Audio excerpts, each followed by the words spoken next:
Bienvenue dans notre méditation « Sa grâce nous suffit » qui a pour titre « Quel est l'ordre de marche ?»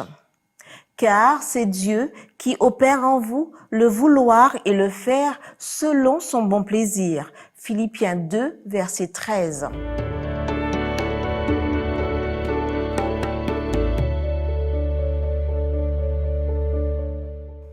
Paul insiste sur le fait que c'est par la grâce que nous sommes sauvés, par le moyen de la foi.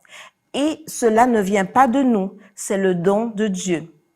Ce travail de salut avec crainte et tremblement ne contredit en rien la prédication de Paul. C'est la grâce de Dieu qui nous amène au fruit. En d'autres termes, seul celui qui accepte de se réfugier dans la grâce peut se consacrer et travailler à son salut et à celui de son prochain.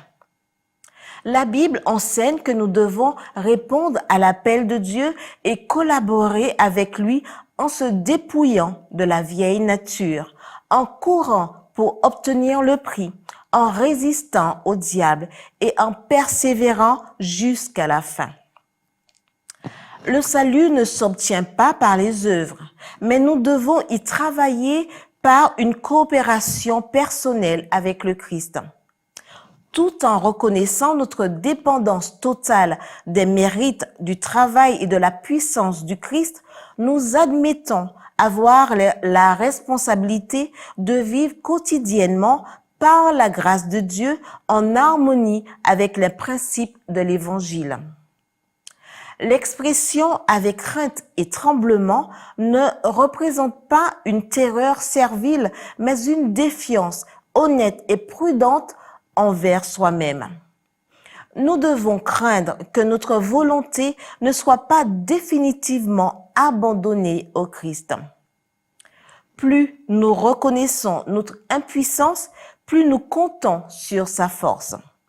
Plus nous nous méfions de nous-mêmes, plus nous nous confions en lui. En vérité, c'est Dieu qui est à l'œuvre. L'apôtre souligne que la puissance du salut vient de Dieu et qu'il travaille en nous pour accomplir son dessein. Et cela se produit aussi bien dans le vouloir, c'est-à-dire dans le stimulus initial, le désir ou la détermination, que dans le faire, c'est-à-dire dans le pouvoir de mettre notre décision à exécution. Le vouloir place nos pieds qui s'étaient éloignés du chemin sur le droit chemin. Nos chevilles engourdies par le péché sont réveillées et affermies.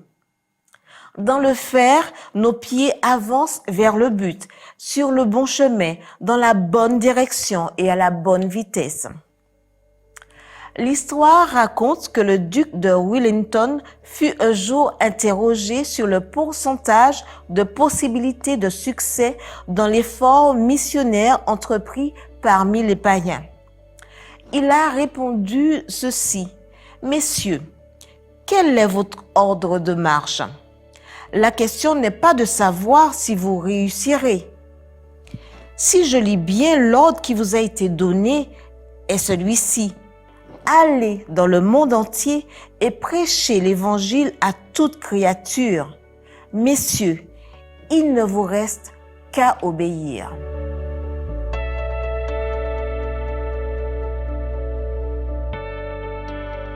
L'ordre de marche est fort et clair, tant pour notre propre salut que pour le salut de nos semblables.